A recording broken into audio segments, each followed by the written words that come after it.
DJI Neo is an inexpensive drone, but does the picture quality meet the baseline standard that you might expect from a smartphone, for example, or an action camera? In this video, not only are we going to answer that question, but we're going to show you how to optimize the image quality that you can get from this drone for superior professional results. No time to waste, let's get started. Follow our advice, folks, and this is the picture quality you might expect to get from your DJI Neo. Yes, we've done a little bit of color grading here, and we've had to use a manual exposure and -2 sharpness, but here we can see the drone is capable of an interesting image, shall we say. That was pointed right at the sun. Now we have the sun behind us, a less challenging shooting environment. Again, with a little bit of color grading, things look pretty great. Not a bad start. We'll come back to this more advanced approach later in the video, but since a lot of people are going to use the Neo straight out the box with full automatic settings, how does that image look if we compare it with, say, an iPhone or an action camera like the new DJI Action 5 Pro? Looking at the three side by side here, they've all done a fairly comparable job when it comes to picking an appropriate exposure for the scene. Let's zoom in 8 times for some pixel peeping on our $199 drone and see how we get on. Right, you can see some of the digital sharpness here in the Neo image on the left, but you can certainly also see it on the Action 5 Pro image also. A little bit of digital noise coming in there potentially as a consequence. Just to be clear, the Action 5 Pro is shooting on the normal 8-bit color profile, so this is not the best representation of what the Action 5 Pro can achieve, but I've done this for a fair comparison with the 8-bit footage that we get on the DJI Neo. It would be fair to say that the DJI Neo footage is a little bit digitally sharpened. Now, if you have a controller, you can use the proper DJI Fly app to control your sharpness settings. Unfortunately, at the time of making this video, you cannot do it with the DJI Fly app on the mobile phone. I hope that will change. Anyway, let's get the sharpness down to -2 and see if we notice any differences. If you stare long enough, you can tell the difference between 0 and -2 on the sharpness here. If we punch in 8 times, do some pixel peeping, it becomes very, very apparent the difference between 0 and -2 sharpness. And I personally think -2 sharpness is far preferable to the default 0 sharpness setting. Look at the strange clarity or definition that you have between the bag in the sky there, for example, or the tire and the sky. It looks odd on the default settings, and that is seriously subdued when we turn that sharpness down to -2. Leave a comment below if there's a technical term for what I'm describing there, but I think it's quite clear in the video. And now for the first of 2 massive revelations in this video. When we turn the sharpness down to -2, we actually decrease the contrast in the image here, as you can see in the waveform. This is very desirable because at the moment we only have one picture profile, a normal picture profile, which is, in my opinion, a touch contrasty. So -2 sharpness, better image quality, and lower contrast. These are great things. How do the skin tones look on this selfie drone? Well, across the 3 cameras, they all look pretty good, and the Neo, with sharpness set to -2, looks rather nice indeed.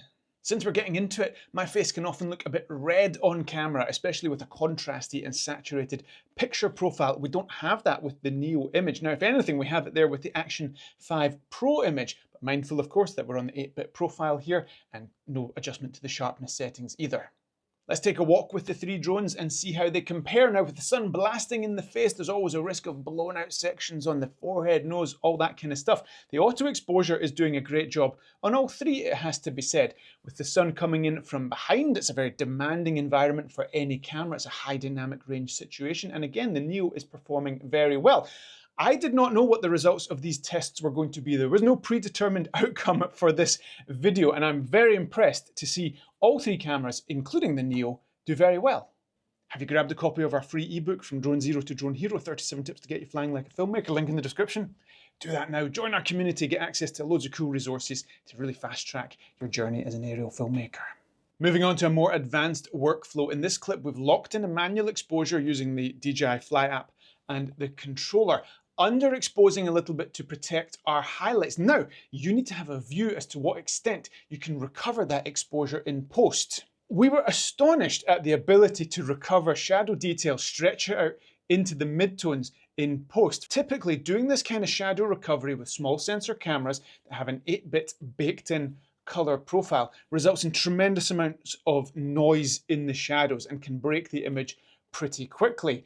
Even when we did a really severe, unnaturally large shadow recovery on this clip, we didn't break the image. Now that gives us tremendous flexibility to manipulate this footage in post. We take full advantage of that flexibility, which is why a lot of you have very kindly pointed out in the comments of our previous videos that our footage has a nice aesthetic to it. Now, my hope is that DJI don't necessarily give us D-Cinelec or D-Log, some of those things that you'll be aware of from other drones perhaps, but some presets that take advantage of the actual good quality camera here that we have to work with. If you go into a mobile editing app like CapCut or Lightcut, for example, you do have presets in there that you can play around with the footage.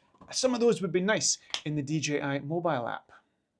Another thing we'd like to see with the DJI Fly mobile app is the ability to lock your exposure. Now, I know that's a slightly more advanced concept, but think about it. If you're taking a phone video, you can use full auto, which a lot of us do, but you can also tap and hold the screen to fix a manual exposure and actually adjust that locked-in manual exposure. You can do it with the DJI controller as well when you're using auto settings. If you don't do that, the auto exposure on the Neo pulses. Now that happens a lot if there's changing lighting conditions, but it also happens when there's basically no changing in the lighting conditions, as you can see in this clip, and it doesn't help the professional aesthetic, shall we say. This 8-bit footage that we've been capturing has a bitrate of about 50 megabits per second. Too much compression, you get compression artifacts in your footage. They become more apparent in fast-moving footage and shots that have a ton of detail like grass, trees, all that kind of stuff. Looking at the shots on our computer, we don't see any compression artifacts. Things might be a little bit different by the time the footage is smashed down in YouTube, but even then, I'm not really seeing any downside, so to speak, from this relatively low bitrate that we have with the Neo.